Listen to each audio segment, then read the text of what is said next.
Hey, what's up you guys? Welcome back to the Kordial Media YouTube channel. My name is Adriana and I help Shopify e-commerce businesses and influencers drive traffic and sales utilizing Pinterest. In today's video, we are talking about all things Pinterest ads Q&A. So I'm literally answering your questions that you guys have left on my YouTube videos in order to help more of you guys understand better what to do in certain scenarios when it comes to your promoted pins. But before we dive in, don't forget to hit the big red subscribe button and to hit the bell to be notified every single time I post a new video here on the Kordial Media YouTube channel. As well, it really supports my channel when you guys also hit the like button too.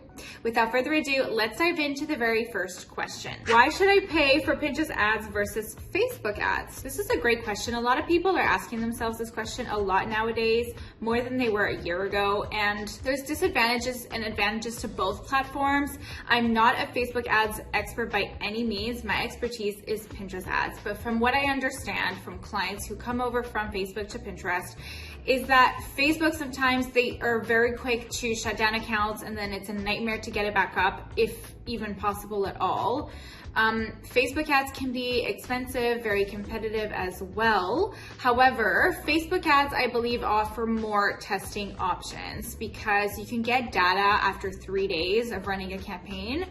Versus on Pinterest, you have to wait a little longer before shutting off a campaign or seeing some data, as the algorithm is just a little bit slower to respond to the pinner behavior. If you want to learn more about pinner behavior, check out my video that looks like this, and it'll be linked in the description box below as well. So on Pinterest, you, yes, have a longer lead time when it comes to getting conversions, and the customer buyer journey is a little longer than other platforms.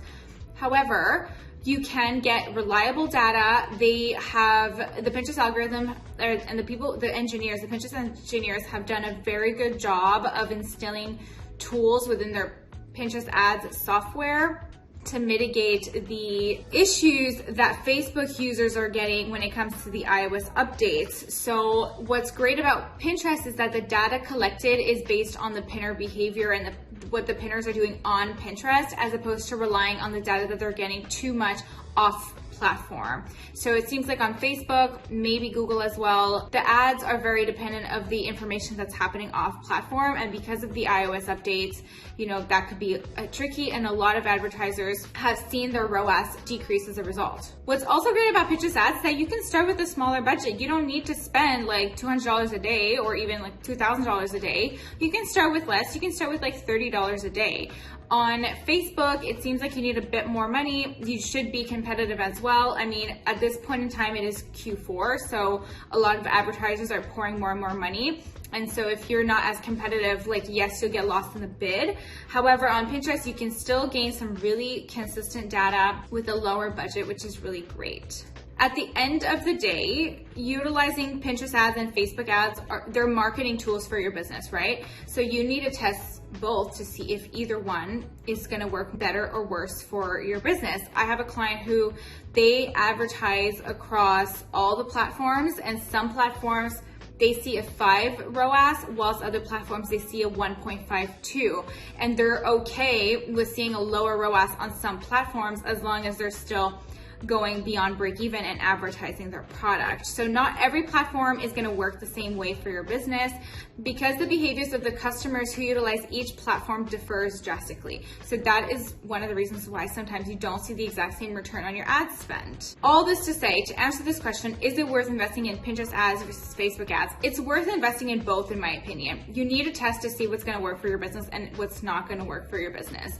If, let's say, you know that Facebook ads right now is working really well for you, double down on that, or set aside a little bit of a budget to try and test Pinterest ads and take it from there. The reverse is great too. Next question. Instead of having 2 to 4 ad creatives within an ad group, what do you think of creating 3 campaigns with only 1 ad creative? I want to test 3 video creatives, and to make sure they spend the same amount, I wanted to split them into 3 different campaigns to see which is working. When I use 3 in one campaign, mostly all money will be spent on one creative from the beginning. The others don't even get a chance. What do you think of this strategy compared to the traditional 2 to 4 ads per ad group? So yes, you can do that. So basically this person is asking, can we split test the creatives in 3 different campaigns as opposed to putting them all within one campaign. So what happens with the creatives, let's say you put 4 creatives in one campaign, it will spend the majority of the budget on the most performing creative. The best way to give an equal chance to your creatives is to split test them within a few different campaigns. So you can do like 1 creative per campaign, but I really suggest that you do at the minimum 2 creatives per campaign, or else you're not giving enough creatives to your campaigns in order to find the audience more easily for your business and to get those conversions coming in a little faster. So yes, you can split them 1 creative per campaign, but ideally you would do 2 creatives per campaign. And sometimes if 2 of your creatives are doing quite well, the budget will be split to 2 of those creatives within your ad groups. The budget doesn't necessarily go all to 1 creative. It can be split amongst the top performing ones, but if you only have 1 creative performing well, then the budget will go all to that 1 creative. Next question, should you judge a click rate at the start of an ad or the end of an ad? You should judge the click-through rate after 7 to 14 days of running your ad. And that is because before 7 days, it is way too soon to judge whether or not your click-through rate is gonna be accurate. Usually it takes time to build your click-through rate, and if you see after 7 to 14 days that your click-through rate is above 0.55%, it's worth keeping the creative. If you want more guidelines as to how to optimize your promoted pins and your campaigns, you can download my free guide in the description box below. It's a complete cheat sheet code that explains every scenario that you possibly could see. Not everyone, but a lot of scenarios you can see when it comes to promoted pins and how to optimize as a result. Next question, should I leave the cold consideration for 2 weeks and then remove keywords and tweak?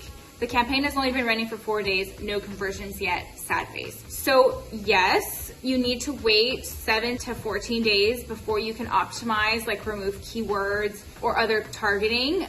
It's normal that you're not seeing conversions within 7 days. You actually might not even see conversions for at least 3 weeks.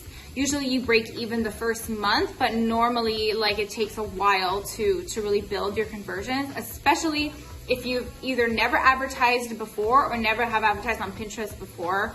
It takes longer to build the data behind the Pinterest tags. So just be patient, assume that you're gonna lose some money the first month or so and take it from there. Everything in business when it comes to marketing is a test, and sometimes you don't see a return and then other times you try something and you do see a return. So patience is a virtue here. All this to say that should you remove keywords after 2 weeks? Yes. So you can archive keywords, you can archive interests, you can archive age groups, you can archive devices, you can archive countries if you're testing different countries within one campaign. I don't recommend, by the way, keep 1 country per campaign. Essentially, you can archive the targeting that's not working for your ad and go from there. Now, do I suggest you archive all of that targeting at once? Absolutely not. Start with your interest and or your keywords, and then maybe like wait a week, and then you can archive like maybe like 1 gender. You can archive maybe a couple devices here and there. Don't do all your optimizations at once. It will throw your campaign back into learning and kind of like it resets it from scratch. So when it comes to your optimizations, less is more. Okay, that concludes all of our questions for today. If you have more Pinterest marketing questions for your promoted pins, feel free to write them in the comment box below. I'm more than happy to answer them in a different video as well. If you enjoyed this video, give it a like, subscribe, comment, do all the things. And on that note, I will see you in the next video. Bye for now.